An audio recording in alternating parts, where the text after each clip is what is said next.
Hi everyone, আজকে আমার মা গাজরের হালুয়া বানাচ্ছে। প্রথমে গাজরকে কুড়িয়ে নিতে হবে মিহি করে। তারপরে কড়াইয়ে ঘি দিয়ে ডালডা বা সাদা তেল দিতে হবে। কুচানো গাজরকে ভালোভাবে ভেজে নিতে হবে। এরপরে ভাজা হয়ে গেলে 1 কিলো গাজরের জন্য 1 বাটি চিনি বা তোমাদের পরিমাণ মতো চিনি দিতে হবে। এরপরে কিছুক্ষণ নাড়তে পারো। তারপরে কনডেন্স মিল্ক অথবা গুঁড়ো দুধ দিতে হবে, আবার এমনি দুধও দিতে হবে।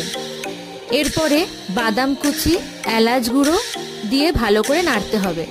এলাচ গুঁড়ো দিয়ে বেশিক্ষণ নাড়ার দরকার নেই। তারপরে ঢাকা দিয়ে একটু ফুটে গেলেই তৈরি তোমাদের সুন্দর গাজরের হালুয়া। অবশ্যই রেসিপিটা ট্রাই করো। কেমন লাগলো কমেন্টে অবশ্যই জানিও, আর আমাদের সাথে চ্যানেলে থেকো। আমি একটু ঝোল ঝোল পছন্দ করি, তাই জন্য মা ঝোল রেখেছিল।